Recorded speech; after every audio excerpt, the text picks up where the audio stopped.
Okay, good afternoon. It was the prophet Ezra that once said, "Do not be saddened this day, for rejoicing in the Lord must be our strength."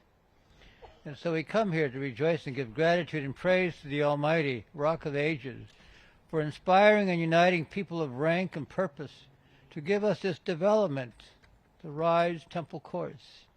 Stone upon stone, floor upon floor, wall connected to wall, a rising fortress of affordability and safe and secure dwellings for families and persons desiring housing and longevity in our Northwest One community.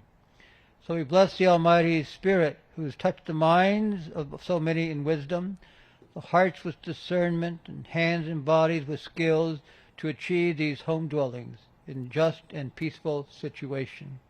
We are grateful and we rejoice to stay. And may these dwellings be a testimony and an inspiration for future collaborative developments in the District of Columbia. The Lord God be praised for what he's brought us to see and realize here.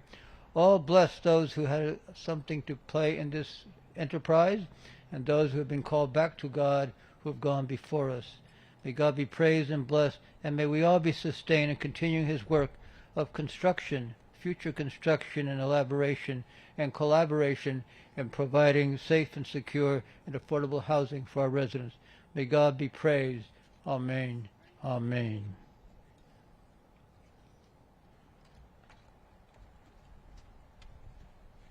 Thank you, Father Baba. Good morning, everyone. Or not morning. Good afternoon, everyone, and thanks for joining us here today. My name is Bob Murphy with MRP Realty, and really appreciate the crowd coming out here to celebrate the formal opening of Rise at Temple Courts, the first phase of the Northwest One redevelopment. Recognizing that there are a lot of speakers today, I'm going to try to keep this short and sweet, although it's not as cold as I thought it was going to be. So I'm going to start with thanks across the board. So let's start with Mayor Bowser and her team, Deputy Mayor Falchecchio, and his team at DEMPED, Director Donald and her team at DCHA. And then really kind of, as I think through that this is probably, of all the deals we've done in MRP, this is the one I think that was the best example of community-driven development, because we really, as soon as we had the award done, even before the award was formally made, we'd already met with Wynn and the former residents of Temple Courts. So we were able to work together as a team with the community, with DEMPED, District Council, and our team at MRP and all the consultants we worked with. And that triad, that group together, has created this, the first of what will be nearly 700 units here, 500 of which will be affordable. I think most of you know the second phase right back here should start pretty shortly, like in the next, call it like 4 to 6 months. And that'll be 212 units, affordable across the board. Again, just thanks to everyone, and I really appreciate everyone joining us here today. And our next speaker is Nathan Brown, who's one of those, a leader in the community, really, especially on the Temple Court side, who has been present the entire time and a real big player in pulling this thing off. So, Nathan, you want to come up here?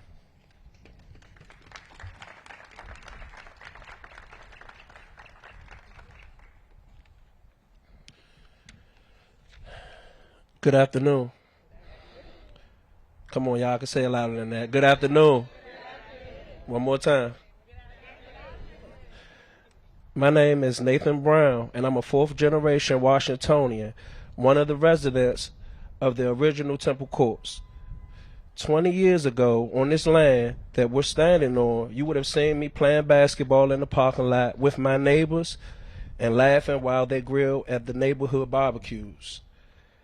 That all ended when Temple Courts was demolished in 2008. My mom and former resident organized for the promise and the right to return, but after every year passed, after Muriel administration's change and more affordable housing was knocked down throughout the district, it seemed like just another empty promise. Rather than give up, I hooked up with Washington Interfaith Network to begin to organize former residents to fulfill their promise from so many years ago and turn our dream into a reality. We are now here to celebrate the grand opening of Rise at Temple Courts, so our kids and grandkids can know that the city is for them too and create their own memories here. I am so proud of where we stand today, but make no mistake, the journey wasn't easy. We've seen time and time again how many communities in the district don't have the opportunity to return.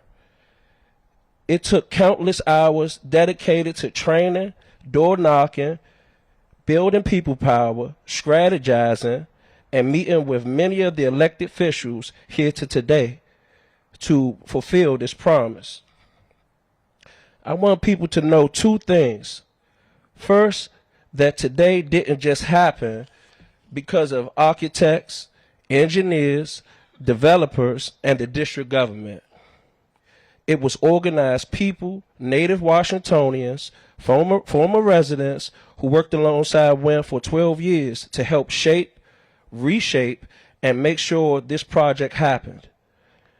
And it didn't just happen because of residents and Wynn either. It took our government officials and our mayor. All of us coming together, organizing for a better future with affordability and former residents at the core. I also want people to know that this building is more than just a building. It is a memorial to those we lost in this neighborhood. It is a statement that native Washingtonians will not be displaced. It is a physical representation of what everyday people can do when they have a vision and when they organize. And lastly, it is hope. Now, not only do we have 500 affordable units coming to this property, we have 25 former residents who have already moved in.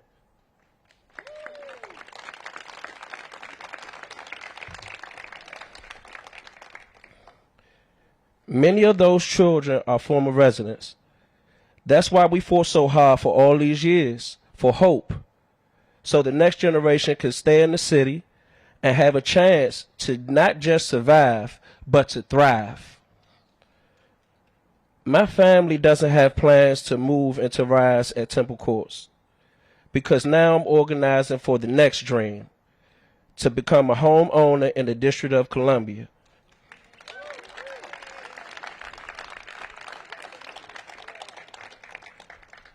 And I've heard that Wynn has been organizing and that Mayor Bowser has set aside a good amount of money. I said a good amount of money to increase black home ownership in the district. So the next time you see me, I plan to be celebrating with my family in a new home.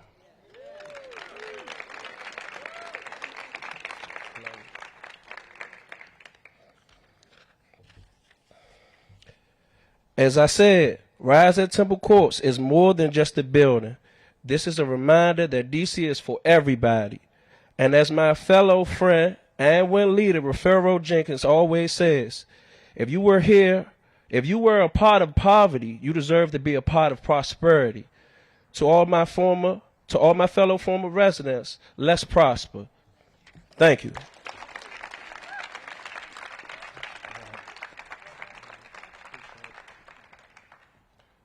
Now I want to introduce Mayor Bowser. One more time. All right. Hi, sweetie. Thank you. Thank you. Thank you. Thank you. Well, good morning, everybody. Let's give Nathan another big round of applause. It is wonderful to be here to celebrate the Rise at Temple Courts. We know so many people have worked very long and hard to make this a reality. I'm told it's been 15 years in the making. And Nathan, I want to thank you for speaking up for residents and recalling your experience growing up here, but also your experience in being a part of the transformation. So thank you for that. I want to recognize our friends from Wynn. They have on blue shirts, who share our steadfast, relentless commitment to making D.C. a place where Washingtonians can live and thrive and stay and raise their children. I've been working for WIN. I've been working with WIN since my very first days in elected office in 2007. I recall with just great memories standing with Pastor Daniels, talking about jobs, recreation, and housing for DC residents. So we are making a good on our promise that we made to residents of Temple Courts and the Golden Rule. We're also celebrating how community development should be done with the input of the community. More than 500 residents worked with planners, architects, development advisors, and DC government officials spanning several administrations. They were in community planning workshops. They participated in surveys. And I think they're going to be very proud of what has been delivered. I also want to recognize the ongoing efforts of our partners at the DC Housing Authority, represented here by Director Brenda Donald. Give her a big round of applause. I want to recognize our team at DNPED, John Felchicchio, Sarosh Odpadwala, and the entire team who works every day on development projects that the district is involved in. I also want to acknowledge our strong leadership at the council that is focused on making sure that projects that have been stuck or need a little push or need more funding get it, and get it because we know that's what it takes to deliver quality, affordable housing in the district. And Councilmember Anita Bonds has been that champion. Give Anita a big round of applause. I tell people she's had one of the toughest jobs related to housing, and that is protecting the historic investments that we have been able to make. When I became mayor, I promised that we would do $100 million a year out of the Housing Production Trust Fund. And we did that for 6 straight years. In the 7th and 8th years, that $100 million became over $400 million. We proposed it, and with Anita's leadership, she protected it, and we're able to deliver on lots of really good projects that are in the pipeline. What they're waiting for is investment for the district. So thank you, Anita. Give her another big round of applause. I also want to recognize our host council member, Charles Allen. This is still Ward 6, right? They changed the boundaries on me, so I'm learning them with every visit that I make. I have to confirm that it's Ward 6 now, it's going to be Ward 6 in January. So thank you, council member, for your leadership on housing. And it is true that Ward 6 is one of among our most diverse wards for housing stock anywhere in the district. And the council member has long taken an interest in ensuring that all of our affordable housing, our public housing units included, are getting the investment that they need. So we thank you for all that you are doing.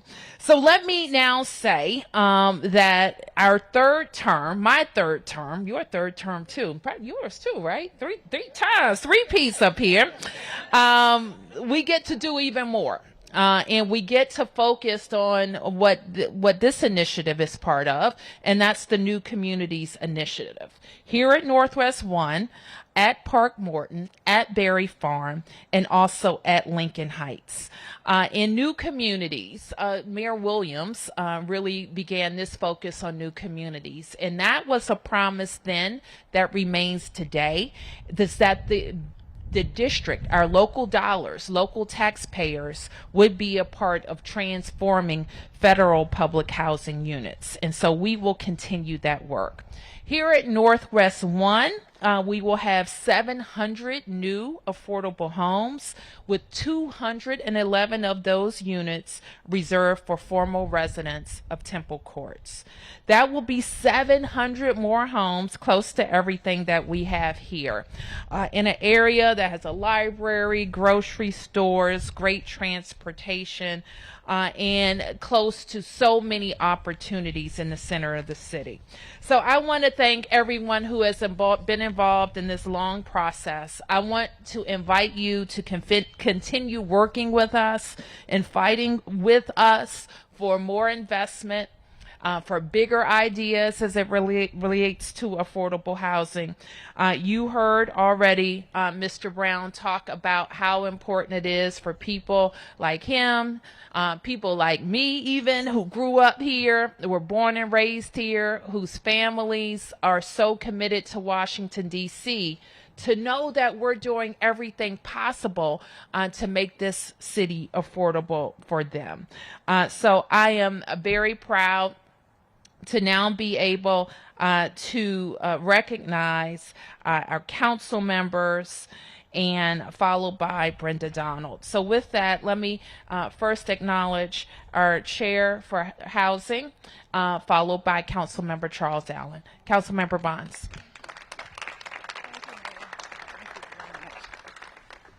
Make sure I'm buttoned up properly. Well, good afternoon, everyone. And I especially want to give a shout out to Reverend Bowser. He's sitting there. He's been there. He's just a figurehead in this community. And so I want to thank you for being out in this wonderful weather. I know you're enjoying the sun.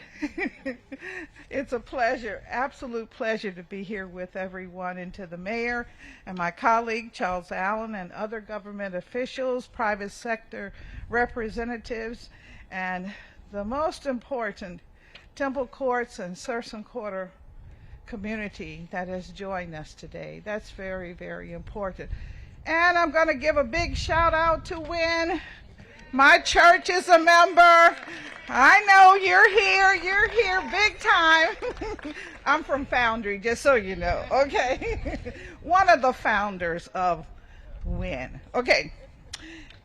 As a former Perry School Community Service Center chairperson, that's very familiar with this important neighborhood in our city. This special occasion has been in the makings for almost 2 decades, Mayor, but it's a reality now. So we must celebrate the rise at Temple Courts. Over the years, former community residents have asked, what about Temple Courts? Is it coming back? Well, today it's happening because the Northwest One New Communities Initiative is breaking ground on this hallowed land. Many people familiar with our city know that this neighborhood has a long and tried history of providing affordable housing opportunities. Many of the projects you can see, from North Capitol to New Jersey Avenue to K Street, and of course New York Avenue. It's been a mecca, but it wasn't always a mecca. It became a mecca when we had the tent village here. Some of you may remember or have relatives that talk about the tent village that we had when we had a poor people's campaign, and they were trying to get the attention of Congress to say, poor people matter too. And here we are again today, making it crystal clear. Poor people do in fact matter. All of us matter in this great city. And that's what this project is about, and more to come. I wanted you to have a little glimpse of the history as I was told the history. So I wanted to share that with you for a minute. Today's event is yet another delivery on promises made a few decades ago that Temple Courts and Sursum Quarter, affectionately known as Northwest One, would return. This community was as I said, the site of history, and it continues even today. If you look next door, you see another building going up and another building. Who would have ever thought from the mud of the tent city that we would have such a glorious return? I know that some of you are familiar with the building of Sursum Quarter Cooperative and Temple Courts Public Housing Development, and you know that those properties became run down in their course of life, and now today we get to replace them. And so as chairperson of the Committee on Housing, I want you to know I've been fully committed to pushing for development of mixed income housing, because we know having one income at one development is not good enough. We need to have all of us living together. And so that's what this is, an opportunity for us to fulfill. As the city changes, we must do all we can to preserve our history, and that means providing housing options also for our long-term residents. And so again, today is a great opportunity to do that. And so, however, when developments like this are in the way of progress, we always are excited to know that many of our neighbors will have an opportunity to also return. We've created an opportunity, and we want to continue to create opportunities. And I want to give the mayor a big shout out, because I don't want her words to be lost on you, that this is an opportunity, and we're going to continue, and we're going to continue, and we're going to continue, because this is what our community is about, providing for each and every one to have a safe, sanitary, gorgeous place to live. And for some who are on the top floor, you'll have a vista too. You'll think that you're in Ward 8, where in Ward 8 you can look across the city. And that's why everyone is trying to flock there, except for those who are going to flock here. And so I want you to enjoy it, and it's an absolute pleasure to be here with you today. And thank you for the occasion. Thank you. Thank you. Councilmember Allen. Thank you, Madam Mayor, and good day to everybody. I want to start with a couple of thank yous. We've heard a lot already. I'm going to come back to Win in a second. Father Bob, thank you for your leadership and continued work here. I also have our A&C commissioners, Kevin Rogers, Denise Blackson. Thank you for your incredible leadership. Really give them a round of applause. Longtime leaders in our community here. And Mr. Brown, having you talk about this space and the history, really grateful for that. You know, when I think about Win, and the mayor, you joked, we all kind of sometimes feel like we work for Win, right? But I think Win knows better than most. Making the promise is the easy part. Holding the promise is the hard work. And that's what I think we're celebrating and realizing today. To the mayor and to her team from DMPED, 8 years on the job has helped see this project through to deliver on that promise. And that is crucially important. I think that deserves another round of applause. But making the promise is easy, and for those of us that were here back when, it was one thing to say the words and make the promise, but being able to see this realized today, to see the hundreds of homes that are coming to this community, the hundreds of homes that it will be for a long time. And I don't often like to use the word units because that feels very disconnected. These are homes, and to have residents also be able to return home in this community and have a great new home is just phenomenal. To my colleague on the council, Councilmember Bonds, thank you for your hard work as well to help us see this through. This has gone through some fits and starts and some twists and turns, but this is a great celebration today. There are a lot of hands that help make this work happen, and so I'm really grateful to be here. And it is Ward 6 today, and it will be Ward 6 tomorrow as well. So congratulations, everybody. Thank you, Charles. Thank you. And our final speakers will talk about how it public housing units and our new communities initiative go hand in hand. So I first want to acknowledge the Housing Authority's Director Brenda Donald, who will be followed by Sheila Miller, who is the Director of the New Communities Initiative. Thank you, Director Donald. Thank you, Madam Mayor and council members. I am delighted to be here. I'm Brenda Donald, Director of the DC Housing Authority. I want to acknowledge not only our ANC Commissioner, but Commissioner Blackson is also Commissioner of the DC Housing Authority. So we all wear many hats to do this work. Fun fact, I was actually Deputy Mayor under Mayor Williams, who first conceived of the idea of new communities, and my job was to work on the human capital side. So I was at many of those meetings, those early community meetings. Boy, I didn't know what I was in for. But when I came back after a stint in Maryland and saw that the new communities hadn't moved as quickly, I'm so delighted to be here now. And Mayor, under your leadership and your commitment to saying we've got to get these buildings up, and we've got to allow our residents to come back. And that's what we hear so often all around this city, is that it's a lack of a belief that we really are committed to what we have said, and that is that the residents who leave get the right to come back, and they have a legal right, a moral right, an ethical right to come back. And so we are really, really pleased to be here today and to know that we have a number of our residents who've chosen to come, and others like Mr. Brown who've said, I've got a different plan in mind for my family. And it's our commitment too that for future developments, that the time away is not as long. And we've learned a lot of lessons about how to do this better, how to do this more quickly, how to keep engaged with our residents, and so that we don't lose them for other opportunities, but that they get to come back here and this wonderful place. So I also want to thank members of our team. And the DC Housing Authority plays a couple of roles here. One is that, of course, our commitment to our residents and to staying engaged with them and to following them and seeing what services they need along the way if they've had to be relocated and if they want to come back.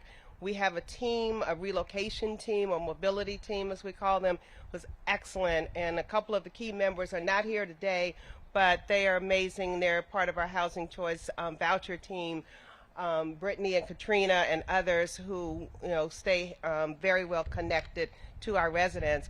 And then we have our Office of Capital Programs also, that is part of our boots on the ground, that really helps to make sure that our future developments are moving and they're high quality. But we also contribute vouchers, right? So we have 65 that are project-based vouchers here. So those are for our residents to have the first dibs. And then we also provide vouchers for people who can live here as they can live all over the city. So that contributes to this building being able to be this whole development and affordable development, and that's the commitment we play. And so while we are an independent housing authority, we're not an island. We are part of the mayor's and the council's part of the city's affordability strategy, and that's a really important role for us to play. So I want to say thank you. I'm so proud to be here and to join in the ribbon cutting today and join my colleagues as we support this work, the next phase, and for those of you all who haven't noticed, across the street that used to be our headquarters is now going to be housing, and also providing opportunities for people who need affordable housing, as well as the mixed housing that that Councilmember Bonds talked about. So thank you very much, and I'll turn it over to Sheila Miller. Good afternoon. I'm Sheila Miller. I'm the Director of the New Communities Initiative. First, I want to start off with some acknowledgments and thank yous. First, as Director Donald mentioned, the DCHA team, they were phenomenal. Every single member of the team was totally committed to the process from day one and making sure that all of the residents were able to return. Also, I'd like to acknowledge Housing Opportunities Unlimited, our human capital provider. LaShawn Davis, I think, is still here. She's in the back. Oh, there you are. Oh. Thank you, LaShawn, for keeping track of the residents and assisting DCHA, along with MRP in the process of having residents return. And then finally, my team isn't here, my human capital team, Corianne Lewis and Tia Gilbert. I thank them as well. Couldn't think of a more fitting way to end the year by celebrating the success of the New Communities Initiative by being here. First, just to recap, you may recall earlier this year, we broke ground on the Berry Farm, finally. We're commencing vertical construction. And so in about a year and a half, we'll be able to deliver the first set of units, 108 units. Followed by last month, we closed on Park Morton. So that's another win for the New Communities Initiative. We look forward to delivering those units in about a year and a half as well. And then, of course, we're here and looking forward to closing on the second phase, financing for the second phase of this project. So I want to thank you again. I can't think of a more exciting way to end the year for the New Communities program. And thank you, Mayor Bowser, for your commitment to New Communities. So with that, I'll turn it over. Thank you. Okay, so congratulations again, everybody. Thanks for your participation. We're going to cut a ribbon. But before we do that, I will take some press questions. I can also take a handful of community questions. Then I think also the team will offer some tours. Okay, Martin. Hey, Mayor. So a couple of the speakers have referenced the fact that New Communities is an old program. I mean, it dates back to Mayor Williams. And so what do you think about criticisms that a lot of these projects, not just New Communities, but other projects that involve affordable housing, can take a long time, to the point that the right to return, the right of residents to return, may not be a reality because they may move out for a decade at a time, and then at that point, are they coming back? I think it's a fair criticism. We also know that affordable housing projects period, can take a number of years, and we have been very focused on eliminating parts of the process that we don't need, making sure that we have the funding in place, that we can acquire the land, that there has been community involvement and input in the planning and design, making sure that the entitlements are in place before residents start to move out. And we can't always anticipate everything that will happen. Sheila and others can talk to you, for example, about what we've been up against at Park Morton, both for the replacement housing and for all those projects. So it is our hope, and you're right to point out, with people who have been moved out for a long time, they live somewhere else now, and they don't always see themselves coming back, or they've changed, where they want to live or how they want to live. So that is a real thing. So our challenge is to make sure that we can line up all of our parts of the process. One of the biggest ones is land acquisition and funding. And we've worked really well with the council to make sure that we always have the funding in place when the project is ready to move. Community input is big, however. When I mention Park Morton for a moment, part of our issue was that our replacement housing site was in litigation for some time. So we want to both work with our public housing residents, but also with surrounding residents to understand projects, so when we're ready to move, we can move. Any other questions? Mark. Kind of following up on that, I know you talked about homes that are reserved here for returning residents. Do you know how many have already signed up that will definitely be coming back? 65. Sheila, let me have you come up, because you're going to have the numbers on the top of mind.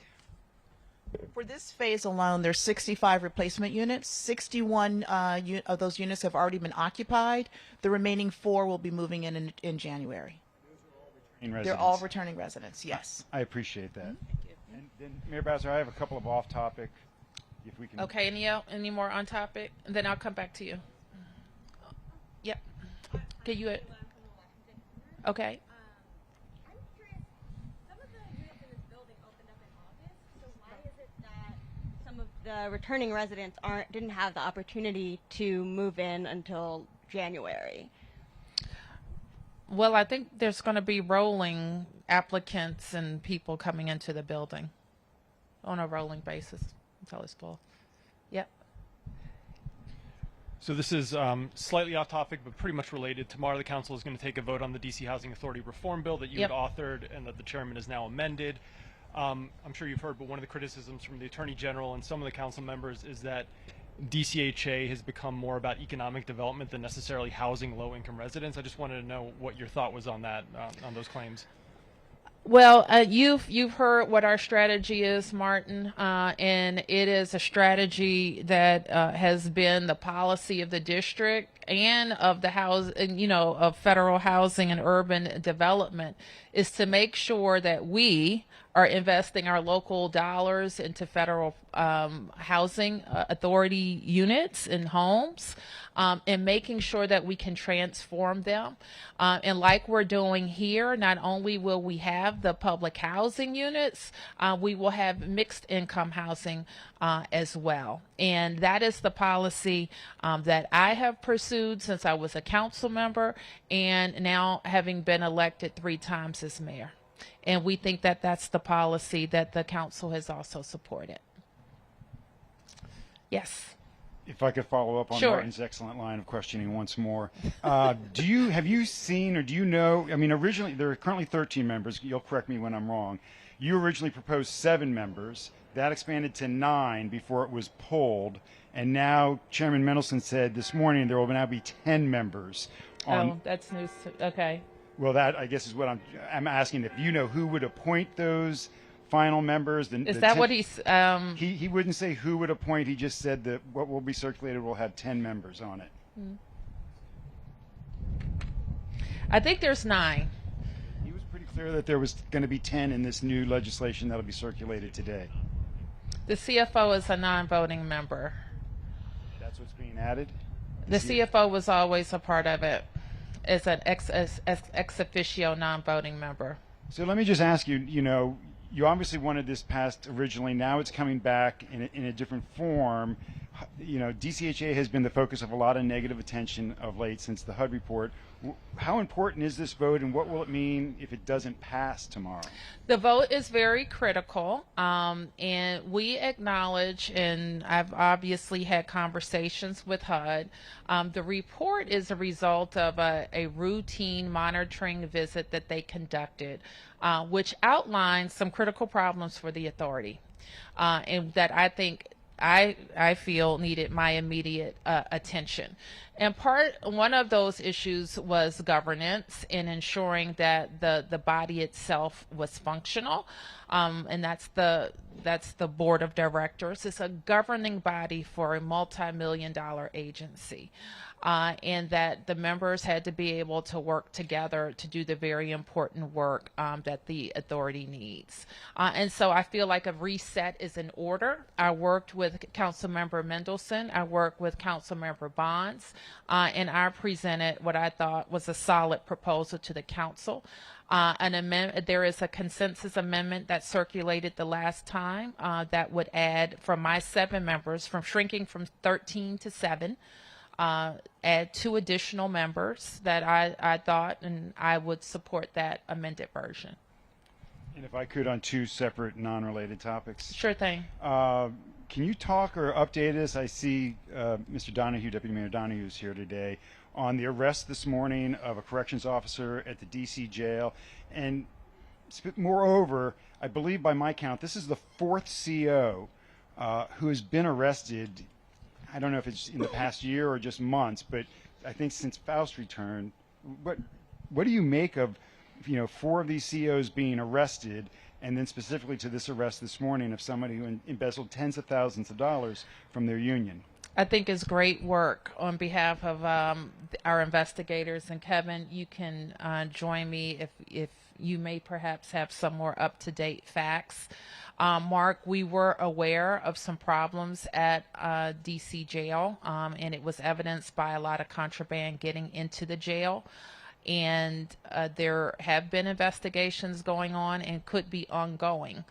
And anytime that we have one of our employees that's doing something wrong, I'm mad about it. But I also know, and one of the 37,000 people who work for us knows this, that you will be held accountable if there's something that you're not doing right. The corrections officer, I should say, that was arrested today, the charges involve his non-government work. It involves embezzlement from the union, which is also maddening because our employees pay union dues. And one of their union officials was stealing money from them. So we are very, very supportive of the prosecution.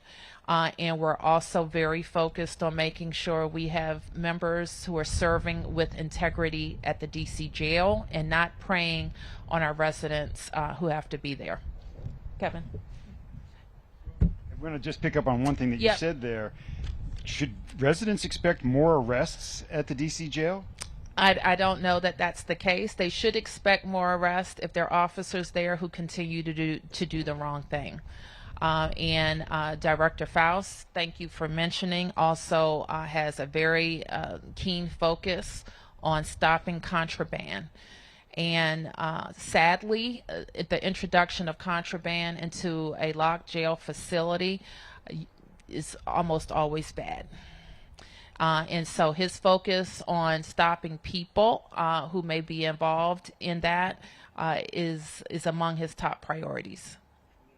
Topic, the council voted not to approve Karima Holmes for the OUC, for the director of OUC, but she remains in place. I know Chairman Mendelson had expressed that he thought once there was a no vote, she would go right away. I see Chairman Allen or Councilmember Allen shaking his head. Could the two of you kind of explain this? How long she'll be there? What's well, first of all, the council did not take a vote, and Karima will be there. Hopefully, will be able to locate a replacement for her.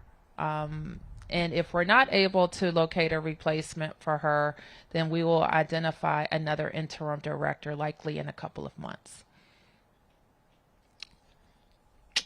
Anything else? Yes. I was wondering if I could get your reaction to the proposed legislation for Puerto Rico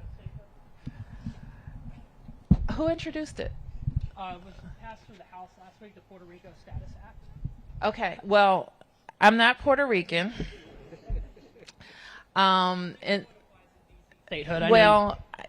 I think Puerto Ricans are not as emphatic as we are yet about what their status is. I have had conversations informally with Puerto Ricans and have a good sense that they're trying to decide. So if Puerto Ricans want Puerto Rican statehood, then we would definitely support Puerto Rican statehood. I might, argue with them that they should be a state like us, and we should come in together, and it doesn't really matter if, who's 51, if there's a 52. So that's what I have to say about it. Okay, thank you, everybody.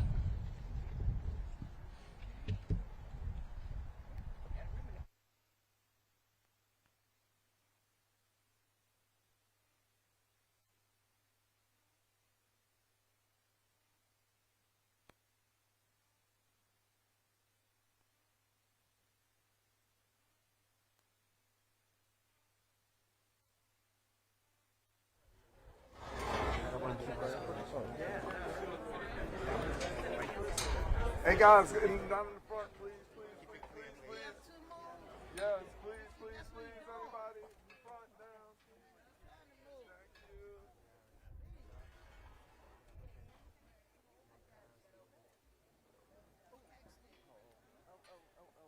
I'm just trying to.